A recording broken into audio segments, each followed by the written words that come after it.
Hi guys, Iron Cameraman here. As soon as the new episode came out, YouTubers were asking Dafuk about the future of the series. So today I'm going to deal with both questions from YouTubers and answers from Dafuk himself. Let's try to find out as much as we can from these two interviews. We'll try to find out just how long the Astro arc is going to be. We'll talk about the very first Skibidi Toilet and what it's all about. We'll try to find what we missed in the old episodes. We'll also try to guess what time the events of the series take place. Well, and discuss one of the weaknesses of Astro toilets, which in the future may cost this entire race its life, and also a lot of interesting and important questions answered by Dafuk. So it's going to be very interesting. It's worth putting like and subscribing to the channel for that. And if we get a lot of likes, for example 10,000, I will write DafuqBoom about my interview.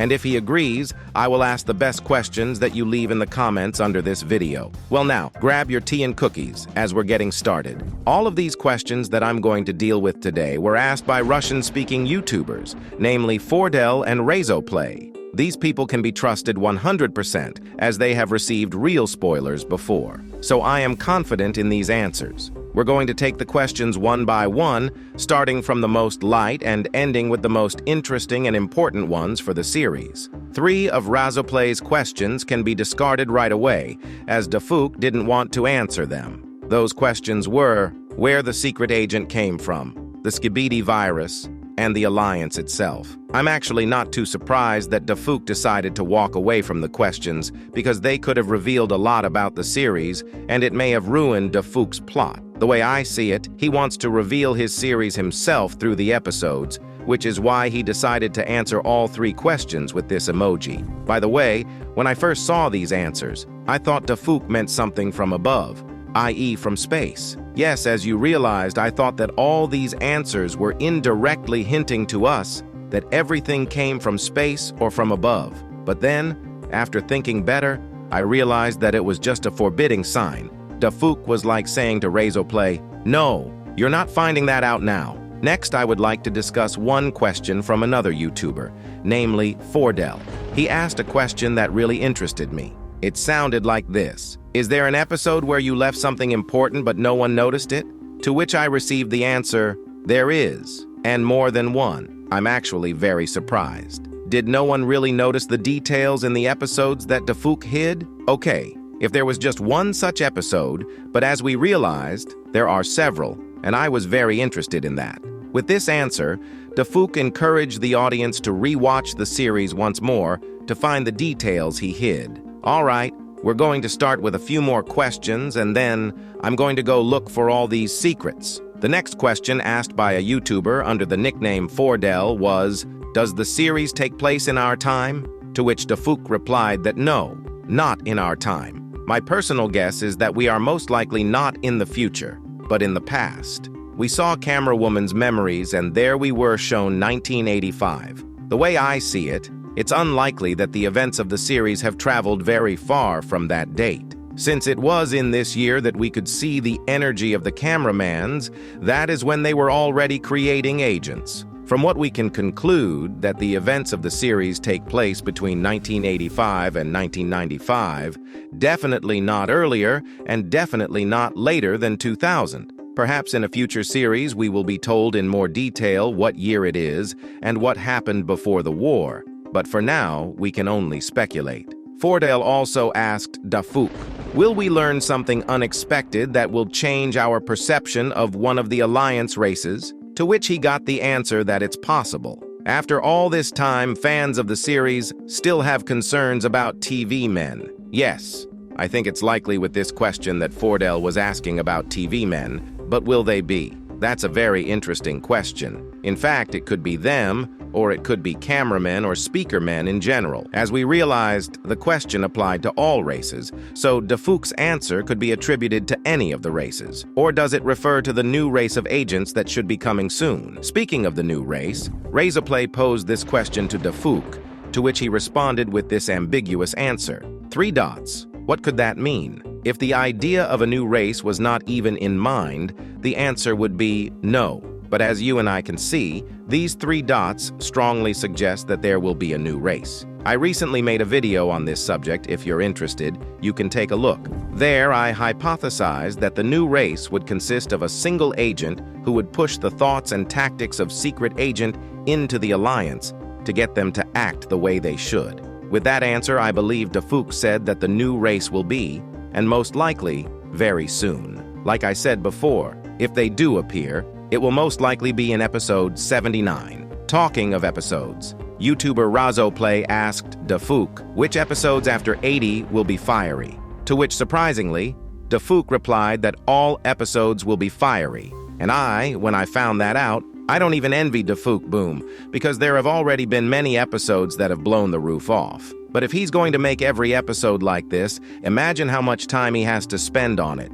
Has Dafuk prepared something for us that will just break the patterns and each episode will be better than the previous one? I expected to see anything but this kind of answer. Pretty soon, every episode will be very epic and important to the plot of the series, and that's a very good thing. So let's wait and hope for Dafuk. The next question is again from Fordell, and it goes something like this. Are there any conditions or restrictions for teleporting TV men? To which Dafuk replied, there are conditions. This is very interesting because you and I always thought this ability was really strong, but now we realize it has conditions. We don't know what those conditions are yet, but it explains why the TV men couldn't teleport to the Skibidi Toilet's base in episode 70. It also explains why TV Man Titan teleported with a slight delay when chasing Speaker Man. The next question is again from Razoplay, and it's a huge one, but I'll tell you briefly. He asked Dafuk, is ultrasound a weakness of Astro toilets? Since in episode 67 we saw Plunger sitting on a flash toilet,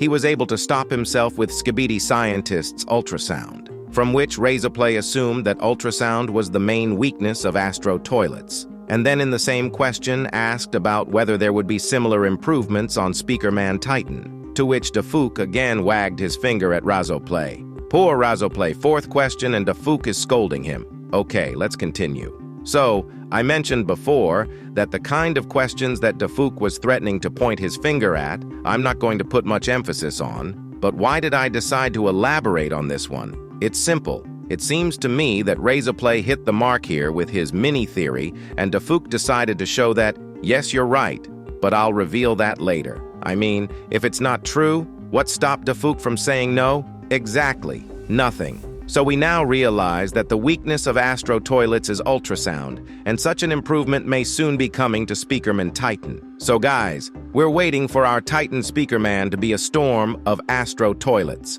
Also, Fordell decided to ask a very interesting detail, namely about the color of each race's energy. And is it different, or is it just as a distinguishing feature, just a color and nothing more? To which he received the answer that their energy is different, from which you and I can assume that each of the Titans and their race's energy has their own distinctive abilities, and perhaps even works somehow differently. I also assume that their energy helps them with their abilities, like TV men have teleportation. So it will be interesting to learn further about the hidden quirks of each race's energy from us. The next of the questions I'd like to discuss is the beatboxing multiverse in any way connected to the Skibidi Toilet universe? To which we got the answer, maybe. Dafuk has once again managed to drum up interest and mystery.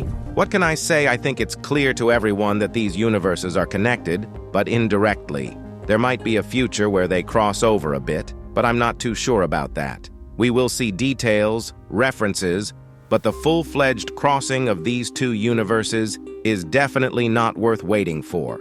I think everything should stay in its place. Yes, of course it would be interesting to see them merge, but I don't think Dafuk will take that step. Next, I wanted to remember again about the very first Skibidi Toilet in the series. Yes, the YouTuber Razoplay didn't forget about him either, and asked Dafuk, is the first Skibidi Toilet an Astro toilet, and is he alive? To which he got a simple no.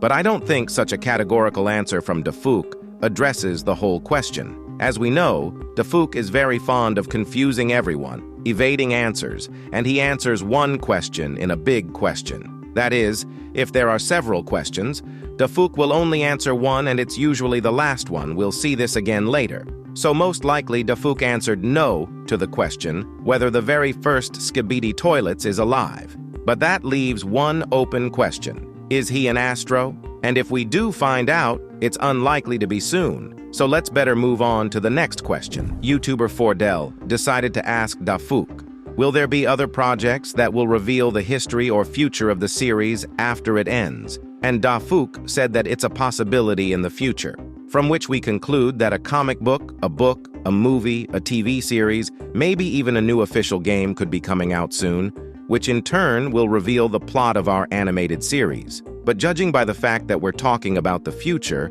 and the question itself mentions the end of the series, for now, even if some new projects are in the pipeline, we shouldn't expect a release anytime soon. In fact, I would go for any of the given options of continuing or telling the story of the series. Well, the last question, which I think is one of the most interesting, was asked by Razoplay, and it goes like this. How long will the Astro arc last? And will there be another arc after that? To which Dafuk again gave a very succinct answer, yes. And for you, I've prepared some speculation as to what that arc will be. As with the previous arcs, we will most likely see a new villain that will cause a new phase to begin. I even know who it is, as I think it will be Secret Agent, and the whole next arc will be tied to him. We don't know what Secret Agent's goals and interests are, and they may well diverge from the agent's opinions, and it's possible that the Alliance will fight against its creator. Well, if you want me to ask DafuqBoom questions too, make sure you subscribe to the channel and put like. Bye.